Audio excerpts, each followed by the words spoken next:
చేరి వచ్చిన నా ప్రియ సహోదరులందరికీ నా హృదయపూర్వకమైన వందనాలు చెల్లిస్తానండి.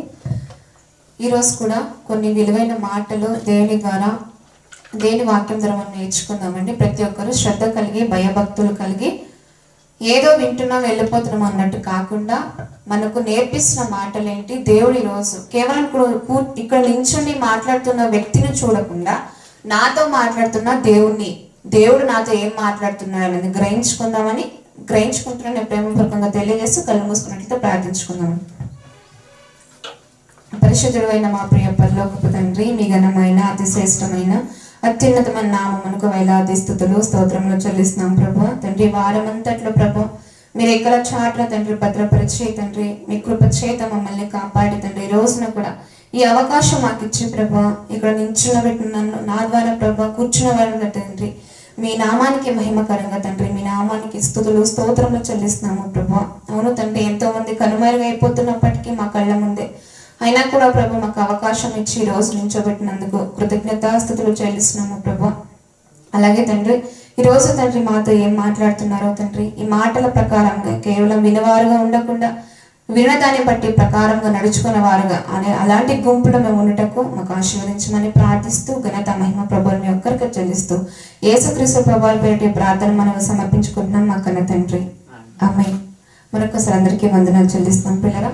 ఈరోజు కూడా కొన్ని విలువైన మాటలు మనం నేర్చుకున్నట్లయితే, లోకంలో మనకి ఎన్నో కనిపిస్తూ ఉంటాయి, మనల్ని టచ్ చేస్తూ ఉంటాయి, ఎన్నో పరిస్థితులు మనం ఎదుర్కోవాల్సి వస్తూ ఉంటుంది, ఎన్నో పరిస్థితులు గుండా మనం నడవాల్సి వస్తూ ఉంటుంది, ఎన్నో పాఠాలు ఎన్నో కొన్ని విషయాల ద్వారా మనకు కొన్ని మాటల ద్వారా కానీ కొన్ని మనం చేసే పనుల ద్వారా కానీ కొన్ని మనం పాఠాలు నేర్చుకుంటూ వస్తాం. ఆ పాఠాలు నేర్చుకున్నప్పుడు ఎన్నో మనకు అనుకూలమైన పరిస్థితులు కొన్ని అయితే అనుకూలం కాని పరిస్థితులు కొన్ని ఎదుర్కోవాల్సి వస్తూ ఉంటుంది. సో ఈ అనుకూలమైన పరిస్థితిలో ఉన్నప్పుడు, మనకు అనుకూలం కాని పరిస్థితులు ఉన్నప్పుడు ఎలా మనము సిచ్యువేషన్ థింకింగ్గా మనం ఎలా వెళ్ళాలి, ఎలా మనం ఆలోచించాలి, దేన్ని మనం గుర్తుంచుకోవాలి, దేన్ని మనం మర్చిపోవాలి, దేన్ని గుర్తుంచుకుంటే మనం సంతోషంగా ఉంటామో, దేన్ని మనం మర్చిపోతే సంతోషంగా ఉంటామో దేవుని దగ్గర అనేది మనం ఈరోజు ఆలోచించినట్లయితే, కొంతమంది ఎలా ఉంటారంటే వారి యొక్క మానసిక పరిస్థితుల ద్వారా గతము గుర్తు చేసుకొని కొంతమంది బాధపడుతూ ఉంటారు. ఇంకొంతమంది గతాన్ని గుర్తు చేసి బాధ పెట్టేవారు ఇంకొంతమంది, గతాన్ని గుర్తు చేసుకొని బాధపడేవాళ్ళు ఇంకొంతమంది అయితే గతాన్ని గుర్తు చేసి హింసించి బాధ పెట్టేవాళ్ళు ఇంకొంతమంది. ఈ గతము గురించి దేవుడు మనతో ఈరోజు ఏం మాట్లాడుతున్నాడు అనేది మనం నేర్చుకుందామండి. గతం అసలు ఆ గతాన్ని మనం గుర్తుంచుకుంటే మనం సంతోషంగా ఉంటాం. ఆ గతాన్ని మర్చిపోయి నూతన సృష్టిలోకి వచ్చిన మనము దేవుని దగ్గర గతాన్ని గుర్తు చేసుకుంటే సంతోషంగా ఉంటామో, మర్చిపోతే దాన్ని విడిచిపెట్టి నూతన సృష్టి చేసిన మనల్ని మనం ఎలా ముందుకు వెళ్ళిపోవాలి దేవుని దగ్గర. దేవుడు మనల్ని నూతన పరిచాడు బాప్తిసం ద్వారా. బాప్తిసం తర్వాత కూడా మనము ఇంకొన్ని ఆలోచనలు, మనము చేసిన పనులు చేసిన కార్యాలను గుర్తు చేసుకొని బాధపడేవాళ్ళు ఇంకొంతమంది, బాధ పెట్టేవాళ్ళు ఇంకొంతమంది. అలాంటి వారుగా ఉండకుండా ఈరోజు ఆ గతం గురించి దేవుడు ఏం మాట్లాడుతున్నాడు, మనకు తగిలిన గాయాలు, మనకు తగిలిన గాయాలంటే మన దేహానికి కాదు ప్రియులారా, మనస్సు గురించి నేను మాట్లాడుతున్నాను. మన మనస్సుకు తగిలిన గాయాలు, ఆ గాయాలన్నిటినీ మాన్పి వేసే వాళ్ళు ఎవరు? మనుషులను నమ్ముకొనుట కంటే దేవుని నమ్ముకొనుట మేలు అని వాక్య భాగం చదివిస్తుంది. ఎందుకంటే మనుషులు ఒక్కసారి ఉన్నప్పుడు ఇంకొకసారి ఉండలేకపోవచ్చు. ఎందుకంటే మనుషుల బుద్ధి ఒక్కసారి బాధ పెట్టేవారుగా ఉంటే ఇంకొకసారి సంతోష పెట్టేవారుగా ఉంటారు. మనుషులు ముందు ఉన్నప్పుడు ఒకలాగా, వెనుకున్నప్పుడు ఇంతసేపు మనం విన్నాం కదండి మాటలు, మన సూటిపోటి మాటలు. మనుషులు నిండి ఉన్న దాన్ని బట్టి నోరు మాట్లాడను, మనిషి హృదయంలో నిండి ఉన్న దాన్ని బట్టి నోరు మాట్లాడను. మన హృదయంలో ఏది అయితే నిండుకొని ఉంటుందో అది మన నోరు మాట్లాడుతుందంట. అంటే మనుషులు ఉన్నప్పుడు ఒకలాగా, వారి వెనుక ఇంకోలాగా మాట్లాడే వ్యక్తుల మధ్య మనం ప్రయాణిస్తూ ఉన్నాం లోకంలో. సో ఇలాంటప్పుడు మన గతాన్ని మనము గుర్తు చేసుకొని పడేవారు ఎవరైనా ఉన్నట్లయితే, లేదా బాధ పెట్టేవారు ఎవరైనా ఉన్నట్లయితే, ఈరోజు దేవుడు మనతో మాట్లాడే మాటలు గుర్తు చేసుకుందాం ప్రియులారా. కొరింథీయులకు రాసిన పత్రిక 2వ కొరింథీయులకు రాసిన పత్రిక 5వ అధ్యాయము 2వ కొరింథీయులకు రాసిన పత్రిక 5వ అధ్యాయము 10వ వచనం చూద్దామండి. కాగా ఎవడైనను క్రీస్తునందున్న ఎడల వాడు నూతన సృష్టి, పాతవి గతించెను, ఇదిగో క్రొత్తవాయెను, సమస్తమును దేవుని వలనైనవి. ఇక్కడ మనం చూసాం కదండి, నూతన సృష్టి. ఎవరండి నూతన సృష్టి? పాతవన్నీ వెళ్ళిపోయాయి, కొత్తగా జన్మించాం. ఎవరు? బాప్టిజము పొందిన వారు ఎవరైతే ఉంటారో వారే నూతన సృష్టి. ఈ నూతన సృష్టి కలిగిన వారు కాగా ఎవడైనా క్రీస్తునందున్న ఎడల వాడు నూతన సృష్టి. బాప్టిజం పొందుకొని క్రీస్తునందు సంఘానికి రాకపోవడం కానీ, సంఘంలో మనము ప్రయాణించడం కానీ, దేవుని వాక్యానికి దూరం అయిపోవడం కానీ, ప్రార్థనకు దూరం అయిపోవడం కానీ, ఈ విషయాలు మనము దూరంగా ఉన్నప్పుడు అప్పుడు వారు క్రీస్తునందు ఉన్న ఎడల, క్రీస్తునందు ఉంటే మాత్రమే మనం నూతన సృష్టి. లేదు మనము దేవునికి దూరంగా బ్రతుకుతున్నప్పుడు మనం కేవలం నూతన సృష్టి కాదండి. పాత ఏదైతే మనకు ఉన్నాయో, పాత అలవాట్లు, పాత స్వభావం ఎలా అయితే ఉందో దాన్ని ధరించుకొని దేవునికి దూరం అయిపోతూ ఉంటాం. సో అలా కాకుండా ఇక్కడ మాట్లాడుతున్నాడు, కాగా ఎవడైనా క్రీస్తునందున్న వాడు నూతన సృష్టి, పాతవి గతించని, ఇదిగో క్రొత్తవాయెను. పాతవి ఎప్పుడో గతించిపోయాయి. దేవుడు ఇక్కడ మాట్లాడుతూ మనం చెప్తున్న మాట, పాతవి గతించిపోయాయి. ఇంకా ఎందుకు పాతవి తవ్వుతూ మాట్లాడుతున్నావు? ఎందుకు ఇంకా నువ్వు పాత గురించి మాట్లాడుతూ ఎదుటి వాళ్ళని హింసించడం కానీ, లేకపోతే నీకు నువ్వే బాధ పెట్టుకోవడం కానీ, ఎందుకు ఇలా నువ్వు చేసుకుంటున్నావు అని ఈ యొక్క మాటను మనకి ఈరోజు నేర్పించే ఒక పాఠంగా తీసుకోవచ్చు. క్రీస్తునందు నెడల వాడు నూతన సృష్టి, పాతవి ఎప్పుడో గతించిపోయాయి, ఇదిగో సమస్తము క్రొత్తవాయను, ఇదిగో కొత్తవాయను. అక్కడ చూద్దాం 18వ వచనము, సమస్తమును దేవుని వలనైనవి, ఆయన మనలను క్రీస్తు ద్వారా తనతో సమాధాన పరుచుకొని ఆ సమాధాన పరుచు పరిచర్యను మాకు అనుగ్రహించెను. ఇక్కడ సమాధానం అనేది మనకు చాలా ఇంపార్టెంట్ ఉండాలండి. సమాధానం మన హృదయానికి సమాధానం. ఇప్పుడు మనం గతాన్ని గుర్తు చేసుకొని బాధపడుతూ ఉన్నట్లయితే అక్కడ మనకు సమాధానం కనిపిస్తుందండి, మన హృదయంలో ఉండదు. నీ గతము నీలో ఉన్నప్పుడు సమాధానంకి అక్కడ చోటు ఉండదు. సమాధానం ఉన్నప్పుడు గతానికి చోటు ఉండదు. ఇది మనం ఆలోచించుకోవాలి. సమాధానం చూడండి, క్రీస్తు ద్వారా తనతో సమాధాన పరుచుకొని, ఆయన మనలను క్రీస్తు ద్వారా తనతో సమాధాన పరుచుకొని, దేవుడంట క్రీస్తుతో సమాధానంగా ఉన్నాడంట. మన ద్వారా మనల్ని బట్టి ఆయన సమాధాన పరుచుకొని ఆ సమాధాన పరుచు పరిచర్యను మాకు అనుగ్రహించెను. అదేమనగా దేవుడు వారి అపరాధములను వారి మీద మోపక. ఇక్కడ మనం నేర్చుకున్న మాట ఏంటంటే, దేవుడంట మన అపరాధాలు ఎంత మాత్రము గుర్తు చేసుకొనక, మన మీద మోపక. మనుషులు ఎలా ఉంటారండి? వారు చేసిన ఆ ఒక పాత స్వభావం ఏదైతే ఉంటుందో ఆ స్వభావాన్ని మళ్ళా గుర్తు చేసుకొని మనుషులు బాధ పెట్టేవారుగా ఉంటారు. ఇంకొంతమంది గుర్తు చేసుకుని, అయ్యో నేను అలా చేశాను ఇలా చేశాను అని బాధపడేవారు మానసికంగా చాలా మంది కృంగిపోతూ ఉంటారండి. అలాంటి వారికి దేవుడి రోజు మాట్లాడుతున్న మాట అదేమనగా, దేవుడు వారి అపరాధములను వారి మీద మోపక. దేవుడంట మనం చేసిన అపరాధములు, మనం చేసిన తప్పులు మన మీద ఆయన మోపట్లేదండి. ఆయన కుమారుడైన, తన ప్రియమైన కుమారుడైన మోపి ఎప్పుడో 2000 సంవత్సరం వెనుక తర్వాత ఆయన వెనుక అప్పుడే ఆయన మన పాపములన్నింటినీ ఆయన శిలువ మీద మోసుకొని ఆయన మన కోసం బలియాగం అయిపోయాడు కదా. ఇంకా మనం ఎందుకు గుర్తు చేసుకొని, దేవుడే గుర్తు చేసుకోవట్లేదు కదా. ఆయన చెప్తున్నాడు, ఆయన స్వయాన చెప్తున్నమాట మనకు. ఆయన పాపం అంటే అపరాధములంటే మన వారి మీద మోపక, వారు అనగా మనము మన మీద మోపక, క్రీస్తునందు లోకమును తనతో సమాధాన పరుచుకొనొచ్చు ఆ సమాధాన వాక్యమును మాకు అప్పగించెను. ఆయన ఆ లోకముతో సమాధాన పరుచుకొని ఆ సమాధాన వాక్యమును మాకు అప్పగించెను. 20వ వచనం అండి, కావున దేవుడు మా ద్వారా వేడుకొనినట్లు మేము క్రీస్తుకు రాయబారములై దేవునితో సమాధాన పడుడని క్రీస్తు పక్షముగా మిమ్మల్ని బతిమాలుకొనుచున్నాము. దేవునితో సమాధానం ఉందండి ఈరోజు మనకు. ఇంకొకటి పాయింట్ మనం ఆలోచించినట్లయితే, దేవునితో సమాధానం మనకున్నప్పుడు ఎదుటి వాళ్ళతో మనం గొడవ పడతామా? ఎదుటి వాళ్ళకు మనకు నోటికి వచ్చినట్లు మనం మాట్లాడతామా? ఇష్టం వచ్చినట్లు మనం ప్రవర్తిస్తామా? సమాధానం, క్రీస్తుతో సమాధానం అనుకున్నప్పుడు కళ్ళ ముందు కనిపించని ఆత్మగా ఉన్న దేవునితో మనం సమాధానంగా ఉన్నప్పుడు కనిపించే సహోదరులు కానీ సహోదరులతో కానీ లేదా కుటుంబంలో భార్య భర్తల దగ్గర కానీ, లేదా అన్నదమ్ముల దగ్గర కానీ, బయట వాళ్ళతో కానీ నువ్వు కనిపించకుండా దేవునితో నువ్వు సమాధానంగా ఉన్నట్లయితే, కనిపించే సహోదరులతో మనం సమాధానంగా ఉన్నట్లే, కనిపించని దేవునితోనే నువ్వు ఉన్నట్లయితే, కనిపించని దేవునితోనే నువ్వు ఉన్నట్లయితే, కనిపించే సహోదరులతో మనం ఉన్నట్లే సమాధానం. అంటే ఇక్కడ ఒక మాట మాట్లాడుతూ బైబిల్ గ్రంథంలో అంటారంటే, నువ్వు నీ సహోదరుడు నీ కళ్ళకు కనిపిస్తున్నాడు కదా, నీ సహోదరు దగ్గర నువ్వు కళ్ళకు కనిపించే నీ సహోదరు దగ్గరే నువ్వు సమాధానంగా ప్రేమ కలిగి నువ్వు లేకపోనట్లయితే, ఇక నీకు కనిపించట్లేదు, నాతో నువ్వు ఎంత మాత్రం ఉంటావు అని అడుగుతాడండి బైబిల్ గ్రంథంలో. నాతో కనిపిస్తున్నాడు కదా నీ సహోదరుడు, తనతోనే నువ్వు లేకపోవట్లేదు, ఇక నాతో సమాధానం ఎక్కడ నీకు అన్నట్లుగా మనకు ఈరోజు ఒక క్వశ్చన్ మార్క్ మనకు వస్తుందండి. చూస్తామండి. అలాగే వారి మీద మోపక క్రీస్తునందు లోకమును తనతో సమాధాన పరచుకొనొచ్చు, ఆ సమాధాన వాక్యమును మాకు అప్పగించును. మనకు అప్పగించుంట వాక్యం, సమాధానం అనే వాక్యమును ఈరోజు మనకు దేవుడు ఎన్నో సంవత్సరాల వెనక ఈ యొక్క వాక్యం మనకు అప్పగిస్తే, ఈ వాక్యాన్ని విడిచిపెట్టి దాని హద్దులు దాటి ప్రవర్తించేవారు ఇంకొంతమంది.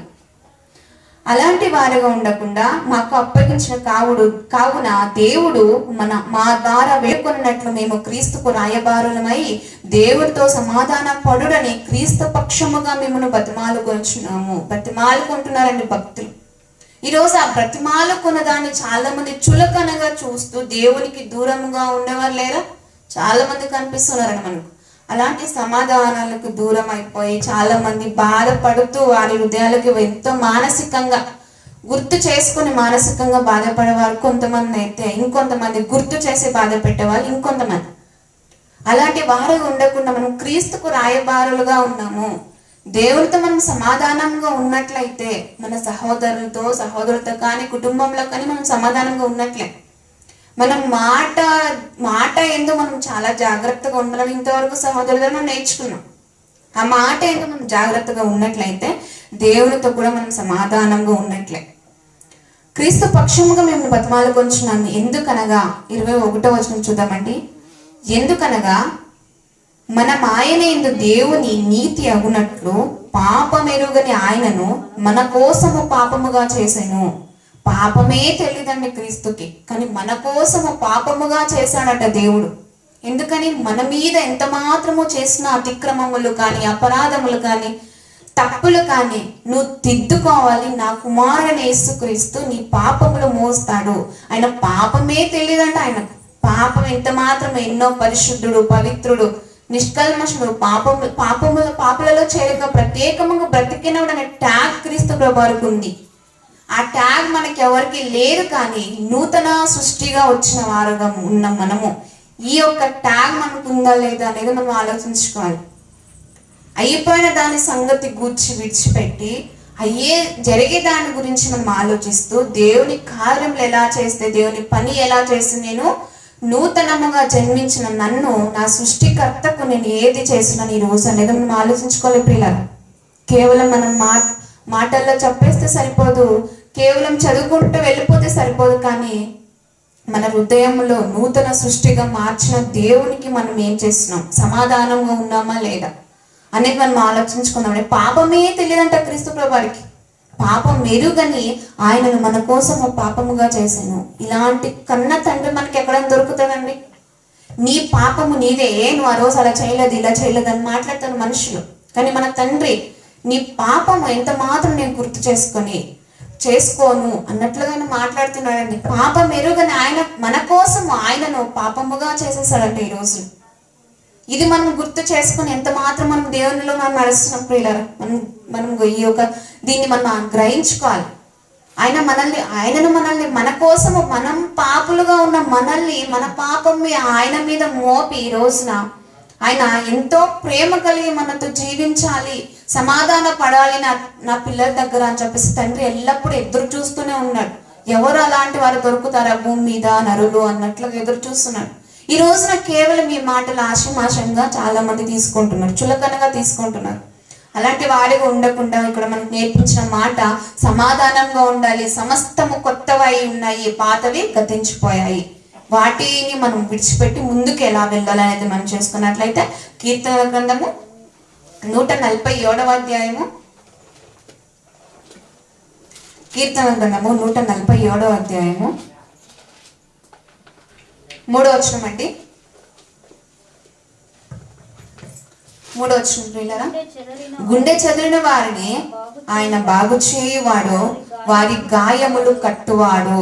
గాయములు కడతాడంటే ఎలా కడతాడంటే ఆయన దేహానిక, మన ఆత్మక, మన హృదయానిక. మన హృదయానికి ఆయన గాయాలు కట్టాలా లేదా మన దేహానికి కట్టాలి చెప్పండి? మన దేహానికి అయిన గాయములు మనం ఎలాగోలా అది ఎప్పుడోకప్పుడు మానిపోతుంది. కానీ హృదయానికి తగులుతుంచడానికి దెబ్బ అది చాలా వరకు మానిపోదు. ఆ గుండెకు తగిలిన దెబ్బ మానిపోవాలంటే అది ఒక దేవుని ద్వారా మాత్రమే సాధ్యమండి. మనుషుల ద్వారా ఎంత మాత్రమో సాధ్యము కాదు. ఎందుకంటే మనుషుల ప్రేమ అంత కొంత మాత్రమే ఉంటుంది. కానీ దేవుని ప్రేమ నిరంతరము మన మీద ప్రవహిస్తూనే ఉంటుంది. ఆయన ప్రేమ అందుకే ఇక్కడ మాట్లాడుతున్నాడు, గుండె చెదిరిన వారిని ఆయన బాగు చేయవాడు. గుండె ఎవరికైతే వారి హృదయము వారు తలంచుకొని గతాన్ని గుర్తు చేసుకొని తలంచుకొని బాధపడే వాళ్ళు ఎవరైతే ఉంటారో, ఎవరైతే జరగబోయే అప్పటికప్పుడు జరుగుతున్న ఒక బాధలు కానీ కష్టాలు కానీ వారి హృదయాన్ని అనుభవింపకుండా కష్టాలు వారు అనుభవిస్తున్నప్పటికీ కూడా ఆయన చెప్తున్నాడు, అలాంటి వారి ఎవరికైతే అలాంటి గుండె చెదిరిపోయి ఉన్నాయో వారి గాయములు కట్టువాడును నేనే అన్నట్లుగా ఆయన మాట్లాడుతున్నాడండి. ఆ గాయములు అనగా దేహానికి కాదు కానీ మన మనస్సుకు తగిలిన గాయాలను కట్టేవాడుగా ఆయన ఉన్నాడు. మన మనస్సును ఆయనకి ఇచ్చేవారుగా మనం ఉన్నాం. ఈ రోజున మన మనస్సు గాయపడిన మన మనస్సు, మన హృదయము ఆయనకి ఇచ్చేవారుగా ఉన్నామా లేదా అనేది మనం ఆలోచించుకోవాలి. గుండె చెదిరిన వారిని ఆయన బాగు చేయవాడు, వారి గాయములు కట్టువాడు. మన ఎలాంటి బాధ వచ్చినప్పటికీ కూడా మనం దేవుని ముందర పెట్టినప్పుడు ఏదో ఒక విషయంలో మనం తప్పిపోయి ఉంటాము. మన గుండె చెదిరిపోయే రీతిగానే మనం ఉంచుకొని ఉంటాం. అందుకే సమస్తాన్ని కొత్తగా చేసిన మన జీవితాన్ని నూతన సృష్టిగా చేసిన మనల్ని మన హృదయము, ఆ గుండె చెదిరిన హృదయము దేవునికి మనం ఇచ్చినట్లయితే ప్రియులారా మన గాయములు ఆత్మీయమైన గాయములు కట్టువాడై ఆయన ఉన్నాడు. కనుక ప్రియులారా మన హృదయాన్ని దేవునికి ఇచ్చేవాడిగా మొదటిగా ఉండాలి. అదే సామెతల గ్రంథము 20వ అధ్యాయం చూద్దామండి. సామెతల గ్రంథము 20వ అధ్యాయము, సామెతల గ్రంథము 20వ అధ్యాయము 30వ వచనం చూద్దామండి.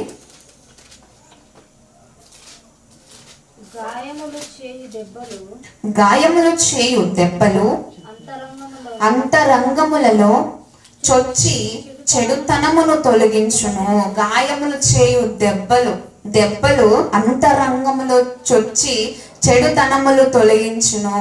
ఇక్కడ గాయాలు మనకు హృదయానికి తాకుతూ ఉన్నప్పుడు ఆ దెబ్బలు అనేది కొంతమంది చూడండి, మనకి ఏదైనా కష్టము చాలా తట్టుకోలేనంత బాధ మన హృదయానికి వచ్చినప్పుడు ఇంకోసారి అదే తప్పు మనం చేయడానికి వెళ్తామా ప్రియులారా? ఒక్కసారి ఆ తప్పు వలన మనం పడిపోయాము, చాలా చాలా నెగటివ్స్ మనకు వచ్చేసాయి, చాలా బాధ దాని గురించి మనం పడిపోయాము, చాలా అంటే దాని గురించి ఇబ్బంది మనం పడిపోయాము. అదే స్థితిలోనికి మళ్ళీ మనం వెళ్తామా? ఒక దాని గురించి మనం తప్పు చేసేసాం, దాని తీవ్ర పరిణామాన్ని మనం అనుభవించేసాం. సో అదే దారిలోకి మనం వెళ్తామా ప్రియులారా? వెళ్ళము. ఎందుకు వెళ్ళామంటే మనకు ఆల్రెడీ ఒక దెబ్బ తగిలింది అక్కడ. ఆ దెబ్బ తగిలిన మనము అంతరంగములో, మన హృదయ అంతరంగంలో చొచ్చి చెడుతనమును తొలగించును. చెడ్డ మార్గంలో ఒకసారి నేను వెళ్ళానండి. చెడ్డ మార్గంలో నేను వెళ్ళినప్పుడు అదే ఒకసారి దాని నుండి నేను చాలా దెబ్బలు, బాధలు, కష్టాలు అనుభవించేశాను. అదే మార్గంలో మనం వెళ్ళడానికి మనకు ఛాన్స్ ఉండదు. ఎందుకంటే మనకు తెలుసు, మన హృదయానికి మనకు తెలుసు ఏది మంచిది, ఏది చెడ్డ దారి, ఏది మంచి దారి అనేది మనకు తెలుసు. సో ఈ దారి గుంటూ వెళ్ళినప్పుడు మనకు మన హృదయంలో కనిపిస్తుందంట, ఏదో చెడ్డ దారి మనం తొక్కామనుకోండి, ఆ చెడ్డ దారి తొక్కుతున్నప్పుడు మనకు కనిపిస్తుంది, అరే ఆల్రెడీ ఒకసారి దీంట్లో నేను వెళ్ళిపోయి చెడిపోయి పడిపోయాను కదా, మళ్ళీ దీంట్లో నేను ఎందుకు వెళ్తాను అనే ఒక మాట మన హృదయానికి చెప్తూ ఉంటుంది. అదే దేవుని మాట. అంతంగా చెప్తున్నాడు ఇక్కడ, గాయములు చేయు దెబ్బలు అంతరంగములలో చొచ్చి చెడుతనమును తొలగించును. మనం చేసే తప్పులు ఒక్కసారి దాని నుంచి మనం దెబ్బ పడ్డామంటే ఇంకొకసారి దాని జోలికి వెళ్ళాం. పాపము నుంచి ఎవరైతే దెబ్బలు పడుతున్నారో ఈ రోజున మనం ఆలోచించుకోవాల్సిన విషయాలు, పాపం నుంచి ఎవరైతే దెబ్బలు పడుతున్నారో దాన్ని సరిదిద్దుకొని మన హృదయ అంతరంగములో చొచ్చి ఉన్న పాపము వలన మనం నేర్చుకోవాల్సిన పాఠాలు ఇంకొకసారి దాని జోలికి మనం వెళ్ళకూడదు. గతాన్ని విడిచిపెట్టేసేవారుగా ఉన్న మనము నూతనగా దేవుడు మనల్ని చేశాడు. ఈ నూతనత్వం మనలో ఉందా లేదా అనేది మనం ఆలోచించుకోవాలి.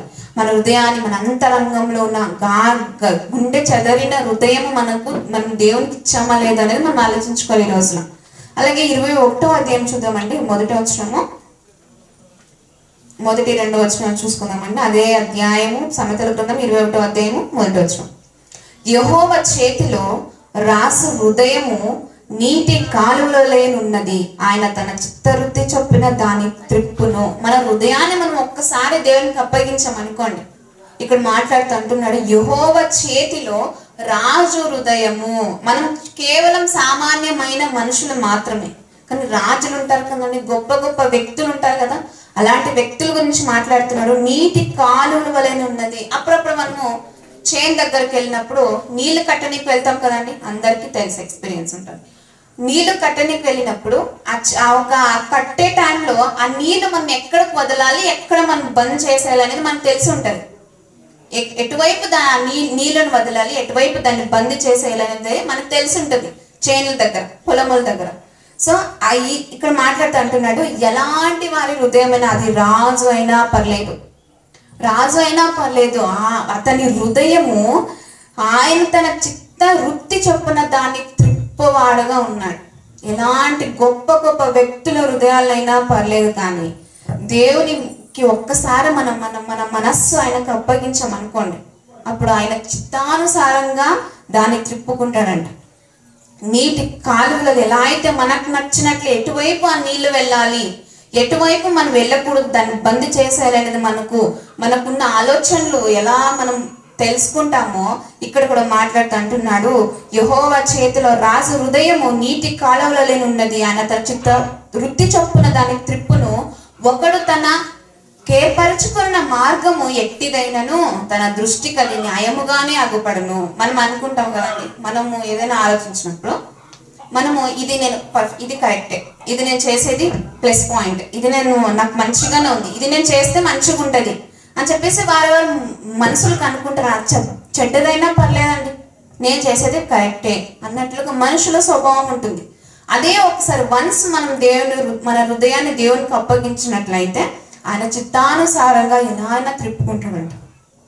కానీ మనం అప్పగించకుండా మన హృదయాన్ని మనము సాతానుగా అప్పగించినట్లయితే వాని చిత్తానుసారంగా తిప్పుకుంటాడు. అప్పుడే మన గుండెలు పగిలిపోయి చెదిరిపోయి చాలా బాధలు పడుతూ ఇబ్బందులు పడుతూ ఉంటాం మన మనసుకు ఒకసారి సాతానికి అప్పగించినట్లయితే. అలా కాకుండా మన హృదయాన్ని దేవునికి అప్పగించిన వారైతే అప్పుడు ఆయన చిత్త వృత్తి చొప్పున దాని త్రిప్పును. ఎలాంటి రాజు హృదయాన్ని తిప్పినప్పుడు సామాన్యులు గొప్ప గొప్ప వ్యక్తులు అనుకుంటున్న వాళ్ళ హృదయాలే త్రిప్పుతూ ఉంటాడు. మనం ఎంత అండి, అందుకే మనం ఆలోచించిన విషయము, మనము ఏర్పరుచుకున్న మార్గము కాదు, కానీ ఎట్టిదైనను తన దృష్టికి న్యాయముగానే అగపడును, న్యాయముగానే అనిపిస్తుందంట. సో వన్స్ మనము దేవునికి ఆ హృదయాన్ని అప్పగించినట్లయితే ఆయన ఎలా అయినా ఆ కాలువలు ఎలా నీళ్లు వదలాలి, ఎక్కడ బంద్ చేయాలి అని చెప్పేసి మనకు తెలిసి ఉంటుందో, దేవునికి కూడా ఎలాంటి దారిలో నువ్వు వెళ్ళాలి, ఏ దారిలో నువ్వు వెళ్ళకూడదు, ఎలాంటి సిచ్యువేషన్ వచ్చినప్పుడు నువ్వు ఎలా ఎదుర్కోవాలి, ఎలా నువ్వు ఉండాలి, ఎలా మాట్లాడాలి, ఎలా తిరగాలి, ఎలా ఉండాలి అనేది మనకు దేవుడు నేర్పిస్తాడు అనమాట. ఎప్పుడు మన మనస్సును దేవునికి అప్పగించినప్పుడు. అలాగే చూద్దాము 3వ వచనము. నీతి న్యాయములను అనుసరించి నడుచుకొనుట బలులు నర్పించుట కంటే యెహోవాకు ఇష్టము. నీతి న్యాయములు అనుసరించి నీతిగా ఉండి న్యాయముగా నడుచుకొనుచు మన గతాలన్నిటినీ మర్చిపోయి నూతనముగా జన్మించిన మనము మన హృదయాన్ని, మన గుండె చెదిరిన ఒక హృదయాన్ని దేవునికి అర్పించినట్లయితే అప్పుడు నీతి న్యాయముగా నడుచుకొని బలులు నర్పించుట కంటే యెహోవాకు ఇష్టము. బలులు కానుకలు, నేటి క్రైస్తవులుగా ఉన్న మనకు కానుకలు కానీ దేవుని పనిలో మన కష్టార్జితాన్ని ఇవ్వడం కానీ దానికంటే శ్రేష్టమైనది నీతి న్యాయముగా నడుచుకొనుట ఆయనకు ఎంతో ఇష్టమంట. ఎంతో ఇష్టముగా బలును అర్పించుట కంటే యెహోవాకు ఇష్టము ఇలా జీవించడము. మన హృదయాన్ని వన్స్ ఆయన దగ్గరికి చేర్చిన తర్వాత, ఆయన చిత్తానుసారంగా కాలువలు ఎలా అయితే మంచి చోట్లకు వెళ్తూ ఉంటుందో, ఫలాలు ఇచ్చే చోట్లకు మనం ఏదైతే విత్తి ఉంటామో ఆ పొలంలో ఆ నీళ్లు వదిలినప్పుడు ఎలా అయితే ఒక వృత్తి పొంది ఫలాలు ఇస్తాయో, ఆయన చిత్తానికి మన హృదయాన్ని అప్పగించినప్పుడు ఫలం ఇచ్చే చోట్లకు ఆయన మనల్ని నడిపిస్తాడట.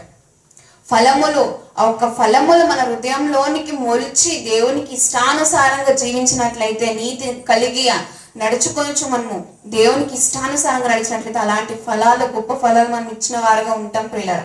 కనుక ఒక రాజు హృదయాన్ని నీటి కాలువలో ఎలా త్రిప్పుతున్నాడు, ఈ రోజున మన హృదయాన్ని కూడా దేవునికి అప్పగించినట్లయితే ఆయన చిత్తానుసారంగా, ఆయనకి ఇష్టానుసారంగా మనకు సంతోషము కలుగునట్లు ఆయన మన హృదయాన్ని త్రిప్పుతాడని మనం ఈ రోజు మనం నేర్చుకోవాలి.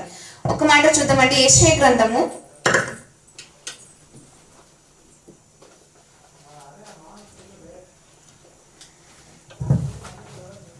43వ అధ్యాయము. యెషయా గ్రంథము 43వ అధ్యాయము.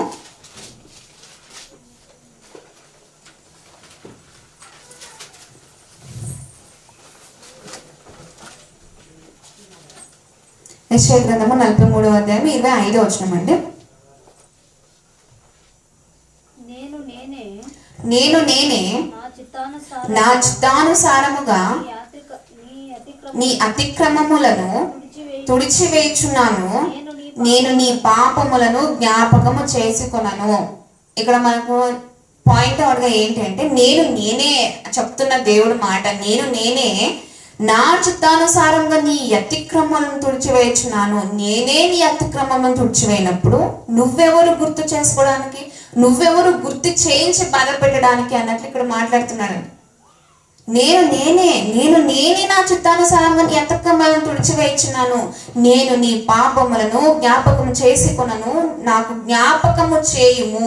మనము కూడి వాదింతము, నీవు నీతిమంతుడుగా తీర్చబడినట్లు నీ వ్యాజ్యమును వివరించము. ఇక్కడ మనం మాట్లాడినట్లయితే, నేనే నా చిత్తానుసారంగా నీ పాపములన్నీ అతిక్రమములన్నీ తుడిచివేస్తున్నాను కదా, మరెందుకు నువ్వు మళ్ళీ ఎందుకు గుర్తు చేసుకొని బాధపడుతున్నావు? ఎందుకు నీ హృదయంలోనికి అవి తెచ్చుకొని నువ్వు బాధపడుతున్నావు? ఎందుకు నువ్వు ఎదుటి వాళ్ళకు దాన్ని గుర్తు చేసి బాధపడుతున్నావు అనేది ఇక్కడ మనం మాట్లాడుతున్న మాట అండి. అందుకే ఆయన చెప్తున్నాడు, నేనే నా చిత్తానుసారంగా నాకు ఇష్టము కలిగి, నువ్వంటే నాకు ఇష్టము కలిగి, ప్రేమ కలిగి నేను ఈ అతిక్రమలను తుడిచివేశాను. సో నువ్వు మళ్ళీ ఇంకొకసారి దాన్ని గుర్తు చేసుకొని బాధపడకుండా, నూతనముగా నేను నిన్ను చేశాను, నూతన పరిచాను. ఇక మీదట ఆ నూతనత్వంలో దేవునికి ఇష్టానుసారంగా జీవించడమే దేవునికి కావాలి, గతాన్ని గుర్తు చేసుకొని కాదు ప్రియులారా. మరి అదే మాట చూద్దాం. 43వ అధ్యాయము 18వ వచనం చూద్దామండి. పైన 43వ అధ్యాయము 18వ వచనం. 43వ అధ్యాయం 18వ వచనం. మునుపటి వాటిని జ్ఞాపకం చేసుకొనకుడి, పూర్వకాలపు సంగతులను తలంచుకొనకుడి. ఇక్కడ ఏం మాట్లాడుతున్నాడంటే, మునుపటి వాటిని జ్ఞాపకం చేసుకొనకుడి. కొంతమంది అంటూ ఉంటారు కదా, అమ్మాయిలు అబ్బాయిలతో కానీ కొంతమంది మాట్లాడుతూ, నేను నీకు లైఫ్ ఇచ్చాను కదా, నేను నీకు అవకాశం ఇచ్చాను కదా అని మాట్లాడుతూ ఉంటారు. అసలు నేను నీకు ఇచ్చాను కదా అని మాట్లాడుతున్నాను. నీకు ఇచ్చిన వాడెవడు? దేవుడు. నేను నీకు ఇచ్చానని చెప్పేసి నువ్వు ఈ రోజున మాట్లాడుతున్నావు. నేను లైఫ్ ఇచ్చాను కదా, నీకు ఈ అవకాశం ఇచ్చానంటే ఈ రోజు నేనే కారణం, నేను లేనిదే ఈ రోజు నువ్వు ఇలా లేవు అన్నట్లు కొంతమంది మాట్లాడుతూ ఉంటారు. అంటే నేను అని నువ్వు మాట్లాడుతున్నా, నీకు లైఫ్ ఇచ్చింది ఎవరు? దేవుడే కదా. నేను అంటున్నా, నువ్వు నీ ప్రాణం నీ గొంతులో ఉందంటే ఈ రోజు అది దేవుడు ఇచ్చిన నీకు అవకాశం. మనకు ఈ రోజు మనం ప్రాణాలతో ఉన్నామంటే ఆయన ఇచ్చిన ఒక భిక్షని మనం తీసుకోవాలి ప్రియులారా. అంటే కొంతమంది అలా మాట్లాడుతుంటారు, నేను ఇచ్చాను కదా నీకు లైఫ్, నేను నీకు అవకాశం ఇచ్చాను కదా అన్నట్లుగా మాట్లాడుతుంటారు. అలా కాదు, నేను అంటున్నా, నీకు ఇచ్చింది ఎవరు? దేవుడే కదా. సో ఇక్కడ మనం నేర్చుకోవాల్సిన మాట, మనం అలాంటి మాటలు మాట్లాడేటప్పుడు కానీ, కొన్ని ఎదుటి వాళ్ళకి మనం గాయపరిచే విధంగా మాట్లాడుతున్నప్పుడు కానీ, ఏది మాట్లాడుతున్నామో ఏది మాట్లాడట్లేదు అనేది మనం ఆలోచించుకోవాలి. అందుకే ఇక్కడ అంటున్నాడు, మునుపటి వాటిని జ్ఞాపకం చేసుకొనకుడి, పూర్వకాలపు సంగతులను తలంచుకొనకుడి, ఇదిగో నేను ఒక నూతన క్రియ చేయుచున్నాను. ఆ క్రియే బాప్తిస్వము. బాప్తిస్వం ద్వారా ఆయన మనకు క్రియ చేశాడు. ఇదిగో నేను ఒక నూతన క్రియ చేయించున్నాను, ఇప్పుడే అది మొలచును, మీరు దాని నాలోచింపరా. నేను అరణ్యంలో త్రోవ కలుగ చేయించున్నాను, ఎడారులు నదుల పార చేయించున్నాను. ఇక్కడ అంటున్నాడు కదా, ఇదిగో నేను ఒక నూతన క్రియ చేయించున్నాను, ఇప్పుడే అది మొలచును, మీరు దానిని ఆలోచింపరా. గతాన్ని గుర్తు చేసుకొని ఇంకా మీరు బాధపడేవారుగానే ఉంటే, పూర్వకాలపు సంగతులను గుర్తు చేసుకొని బాధపడుతూ మీ హృదయానికి మీరే బాధ పెట్టుకునే వారుగా ఉన్నట్లయితే, ఇప్పుడు నేను ఒక క్రియ చేశాను కదా, బాప్టిజం అనే ఒక క్రియ చేశాను కదా, ఇంకా దాన్ని గుర్తు చేసుకుని మీరు ఇంకా దాన్నే మీరు ఆలోచిస్తూ ఉన్నారా? ఇప్పుడే అది మొలచును. ఒక నూతన క్రియ చేసి మొలచిన తర్వాత బాప్టిజము ద్వారా నూతన సృష్టిగా ఉన్న మనము ఒక దేవుని యొక్క అడుగులోనికి, దేవుని దారిలోనికి మనం అడుగు పెడుతున్న వారుగా ఉన్న మనము మరలా ఇంకొకసారి దాన్నే గుర్తు చేసుకొని అవే మనం గుర్తు చేసుకొని బాధపడేవారుగా ఉండకూడదు ప్రియులారా. నూతనంగా ఉన్నప్పుడు నూతనముగా ఆలోచించడం నేర్చుకోవాలి. ఇక్కడ అంటున్నాడు కదా, ఇప్పుడే అది మొలచును. నూతన క్రియ చేసిన తర్వాత మొలుస్తుందంట. దేవుని వాక్యముల ద్వారా దేవునికి ఇష్టానుసారంగా మొలిచే వృక్షాలుగా మనం ఉన్నాం, ఒక మొక్కలుగా మనము మొలిచేవారుగా ఉన్నాం. మనము అది జీవ వృక్షమై పెద్దదిగా మారి ఆత్మ ఫలాలు దేవునికి అందించేవారుగా ఉండాలండి మనం. అందుకే అంటున్నాడు, ఇప్పుడే అది మొలచును, మీరు దానిని ఆలోచింపరా. అరే, అవే గుర్తు పెట్టుకుని ఎన్ని రోజులు ఉంటారు మీరు? ఈరోజు నూతన సృష్టి మిమ్మల్ని చేశాను కదా, ఇప్పుడే మీరు మొలుస్తున్నారు కదా, దాన్ని మీరు ఆలోచించరా అన్నట్లుగా ఇక్కడ మనకు మాట్లాడుతున్నాడండి. దాన్ని మీరు ఆలోచించరా, దాన్ని మీరు గుర్తు చేసుకోరా. వేరే అయిపోయిన దాని గురించి, అయిపోయిన సంగతుల గురించి, పూర్వకాలపు సంగతులను ఎందుకు తలంచుకుంటున్నారు? ఎందుకు దాన్ని గుర్తు చేసుకుంటున్నారు? అందుకే మాట్లాడుతూ మనము ఆయన అంటున్నాడు, ఇప్పుడే అది మొలచును, ఇదిగో నేను ఒక నూతన క్రియ చేయించున్నాను, ఇప్పుడే అది మొలచును, మీరు దానిని ఆలోచింపరా. దాన్ని మనం ఆలోచించే వారుగా ఉండాలి, అయిపోయిన దాని విషయం గురించి కాదు అన్నట్లు ఇక్కడ మాట్లాడుతున్నాడు. మనకు అయిపోయిన విషయం గురించి కాదు, కానీ నూతన క్రియ చేసిన తర్వాత నువ్వు ఎలా బ్రతకాలి, ఎలా జీవించాలి, నా హృదయాన్ని ఎవరికి ఇస్తే బాగుంటుంది. ఇప్పుడు కారు ఉంటుందండి, కారు డ్రైవింగ్ సీట్ ఉంటుంది కదా, స్టీరింగ్ మంచిగా నడిపే వారి చేతిలో ఇస్తే మాత్రమే మంచి దారిలో వెళ్ళగలరు. అదే డ్రైవింగే రానాని చేతికి మనం ఇచ్చేసాం అనుకోండి, అది స్టీరింగ్ ఎటు అంటే అటు పోయి ఎక్కడ పడిపోదామో తెలియదు, ఎప్పుడు నాశనం అయిపోదామో తెలియదు. అందుకే మనము మన లైఫ్ అనే స్టీరింగ్ దేవుని చేతికి అప్పగించే వారుగా మనం ఉండాలి.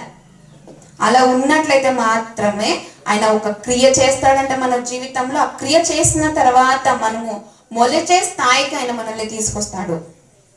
మొలుస్తూ ఉన్న మనము ఏ సాతాను కూడా తొక్కు వేయకుండా మన జీవితాన్ని వాక్యముతో మనం కాపాడుకునే వారుగా మనం ఉండాలి ప్రియులారా. అందుకే వేరే విషయాలు, అయిపోయిన విషయాలు గుర్తు చేసుకోకుండా ఎదుటి వాళ్ళకి అయిపోయిన విషయము, వాళ్ళ బ్రతకలేదు ఇలా బ్రతకలేదు అంటూ ఉంటారు ఇంకొంతమంది బయట వాళ్ళు. ఇప్పుడు ఒక వ్యక్తి మారు మనసు పొంది చాలా తప్పులు చెడుతనముగా జీవించి వచ్చిన తర్వాత దేవుని వాక్యము తెలుసుకున్న తర్వాత బాప్టిజం పొంది మంచి దారిలో నడుస్తున్నప్పుడు కొంతమంది అలా బ్రతకలేదా ఈమె, లేదా అలా బ్రతకలేదా ఇతను అన్నట్లుగా బాధ పెట్టే వారు కూడా ఉంటారు పిల్లలు. అలాంటి వారుగా కాకుండా ఇక్కడ మాట్లాడుతున్న దేవుడు, నేను నూతన క్రియ చేశాను, అది మొలుస్తూ ఉంది. వాళ్ళకు తెలియదు, బయట వాళ్ళకు తెలియకపోవచ్చు, తెలిసిన మనము. అందుకే మన మాటలేందో మనం జాగ్రత్తగా ఉండాలి. మనము మొలుస్తున్న వారుగా ఉన్నాము కాబట్టి ఏ సాతాను కూడా ఆ మొలుస్తున్న ఒక చెట్టును లేదా ఆ మొక్కను పీకి వేయకుండా ఎలా దాని వాక్యముతో కాపాడుకోవాలి. వాక్యం అనే నీరు నా మొక్కకు ఎలా అయితే ఎంత నువ్వు పోస్తే అంత గొప్ప వృక్షముగా రేపు రాబోయే రోజుల్లో మనము దేవుని కొరకు ఒక వెలిగింపబడే ఒక దీపములాగా ఈ లోకానికి మనం మారుతాం పిల్లలు. కనుక మనం అన్నిటినీ మనము అయిపోయిన గురించి మనం ఆలోచించకుండా నూతనంగా ఉంటాం. మనము నూతనముగా ఎలా ఆలోచించాలి దేవుని కొరకు అనేది మనం ఆలోచించుకోవాలి. ఇప్పుడు ఒక సముద్రంలో ఒక పడవ వెళ్తూ ఉంటుంది అనుకోండి. ఆ సముద్రంలో పడవ లేదా ఒక ఓడ వెళ్తూ ఉన్నప్పుడు దానికి ఏదైనా ఒక తొందరపాటు జరిగి అది మునిగిపోయింది అనుకోండి, ఒక హోల్ పడింది అనుకోండి, దానికి హోల్ పడినప్పుడు ఏమైపోతుందండి? మునిగిపోతుంది. అదే అది పర్ఫెక్ట్గా ఉందనుకోండి, ఆ ఓడ ఏ ప్రాబ్లం లేకుండా మంచిగా ఉండి ఆ ఓడ కానీ లేదా ఆ పడవ కానీ మంచిగా ఉండి ప్రయాణిస్తూ ఉంది అనుకోండి, సముద్రం మీద మంచిగానే వెళ్తారు. లేదా ఏదైనా ఒక చిల్లు పొడి, ఒక హోల్ పొడి అనుకో, అది మునిగిపోతుంది. అలాగే మన విశ్వాస యాత్రలో సాగుతున్న మన జీవితం అనే ఓడ, విశ్వాస యాత్రలో సాగుతున్న జీవితం అనే ఓడకు ఏదైనా కొంచెము హోల్ పడింది అనుకోండి, విశ్వాసం అనే ఓడకు, మన విశ్వాసముకు ఆ ఓడకు ఎలా అయితే చిల్లు పడినప్పుడు లేదా హోల్ పడినప్పుడు ఎలా అయితే అది మునిగిపోతుందో సముద్రంలో, విశ్వాసంలో కొనసాగుతున్న మనము, మన ఓడ బ్రద్దలైంది అనుకోండి ఒకసారి, మళ్ళీ ఇంకొకసారి దాన్ని కట్టుకోలేము. మనం దాన్ని సముద్రం మీద మరలా వదలలేము. పాడైపోయిన ఓడని లేదా ఆ పడవని సముద్రం మీద వదలరు. అలాగే మన జీవితాన్ని కూడా ఒకసారి వన్స్ దేవుడు మనకు నూతన సృష్టి ఇచ్చాడు, నూతన కార్యముగా ఆయన మనల్ని మొలిపిస్తున్నాడంట. దీన్ని మనం పాడు చేసుకొని మనకి ఇష్టానుసారంగా జీవించినట్లయితే మన ఓడ బద్దలైపోయే స్థితికి మనం తెచ్చుకుంటున్నామని అర్థం. కనుక పిల్లలు, ఇది మనం గుర్తు చేసుకోవాలి. అందుకే అంటున్నాడు, ఆయన ప్రేమతో ఈరోజు మనకు వాక్యం చెప్తున్నాడు. ఆయన ప్రేమ కలిగి పాపములు ఎంత మాత్రము గుర్తు చేసుకోకుండా ఆయన వీపు వెనకాల ఆ పాపాన్ని మోస్తూ తన కుమారుడు మీద, పాపమే ఎరుగని తన కుమారుడి మీద మన పాపములన్నింటినీ ఆయన మీద మోపాడంట. ఈ పాపములన్నీ మోపిన తర్వాత ఆయన అరచేతిలో మనల్ని చెక్కుకున్నారు కదా. నూతన సృష్టిగా చేస్తున్న మనల్ని ఆయన అరచేతిలో చెక్కుకున్నాడట. ఆయన ఒక ప్రేమ ఈరోజు మనకు వాక్యము ద్వారా తెలియపరుస్తూ ఉంది ప్రియులారా. కనుక దీన్ని మనం ఆలోచించుకోవాలి. విశ్వాసం అనే ఓడను మనం ఎంత మాత్రం బ్రద్దలు చేసుకునే వారుగా ఉండకూడదు. మంచిగా సముద్రం మీద మంచిగా ప్రయాణించేదానిగా ఓడ లెక్క విశ్వాస యాత్రలో ప్రయాణం చేసేవారుగా మీరు, నేను అందరం ఉండాలని నేను ప్రేమపూర్వకంగా తెలియజేస్తూ నా యొక్క మాటలు ముగిస్తున్నాను. పిల్లరా, కళ్ళు మూసుకొని ప్రార్థించుకున్నాం. పరిశుద్ధుడు అయిన మా ప్రియ పరలోకపు తండ్రి, మీ ఘనమైన అతి శ్రేష్టమైన అత్యున్నతమైన నామమునకు స్తోత్రములు ప్రభువా.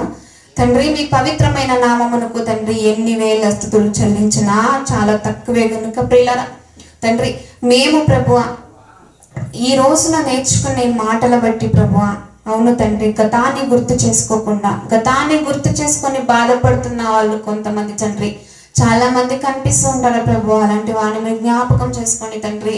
గతాన్ని గుర్తు చేసి బాధ పెట్టే వాళ్ళు ఇంకొంతమంది అయితే ప్రభు, వారిని కూడా మీరు జ్ఞాపకం చేసుకోమని ప్రార్థిస్తున్నాము ప్రభు.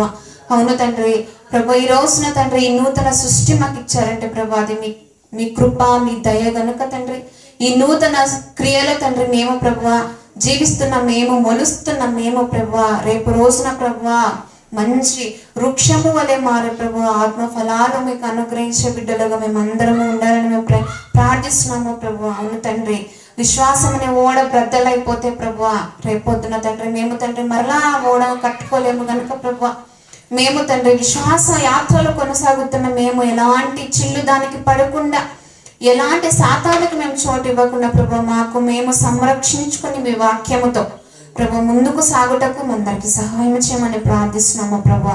ఇక్కడ కూడా వచ్చిన ప్రతి ఒక్క బిడ్డను మీరు జ్ఞాపకం చేసుకోండి ప్రభు. అవును తండ్రి, మా పాపములు అపరాధములు మీ కుమారుడు యేసుక్రీస్తు మీద, ఆయనకు పాపమే తెలీదు అయినా కూడా తండ్రి మా పాపములుగా ఆయన మీద మోపారు కనుక తండ్రి ఆ త్యాగాన్ని గుర్తు చేసుకొని మేము ప్రభు ఈ రోజున ఎలా బ్రతకాలి, ఎలా జీవించాలనేది మాకు నేర్పించమని ప్రార్థిస్తూ, కేవలం వినేవారుగా ఉండకుండా ప్రభు ఇంతవరకు ఎన్నో విలువైన మాటలు మాకు నేర్పించాలని బట్టి మీకు స్తోత్రం చెల్లిస్తూ, ఈ మాటలన్నీ బట్టి మా హృదయంలో ఎంత మాత్రము తుడిచివేసేవారుగా ఉండకుండా హృదయం అనే పలకల మీద ముద్ర వేసుకొని జీవించినట్లుగా మా అందరికి సహాయం చేయమని ప్రార్థిస్తూ, ఇక్కడికి కూడి వచ్చిన ప్రతి ఒక్క బిడ్డ కుటుంబాలను తండ్రి మీరు జ్ఞాపకం చేసుకుని ప్రార్థన అనే కంచెను మా కుటుంబాలకు వేసుకున్నట్లుగా మా అందరికి సహాయం చేయమని ప్రార్థిస్తూ, ఘనత మహిమ ప్రభావం మీ ఒక్కరికి చెల్లిస్తూ, మాకు కాదు ప్రభు మీ నామానికి మహిమకరంగా మా బ్రతుకులన్నింటినీ మీకు సమర్పించే రీతిగా తండ్రి మేము బ్రతుకున్నట్లుగా ఆశీర్వదించి దీవించమని ప్రార్థిస్తూ, ఘనత మహిమ ప్రభావం మీ ఒక్కరికి చెల్లిస్తూ యేసుక్రీస్తు నామంలో ఈ ప్రార్థన మనవులు మిక్కిలి వినయంతో సమర్పించుకుంటున్నాం మా ప్రియ పరలోకపు తండ్రి. ఆమేన్. అందరికీ వందనాలండి. Thank you. God bless you all.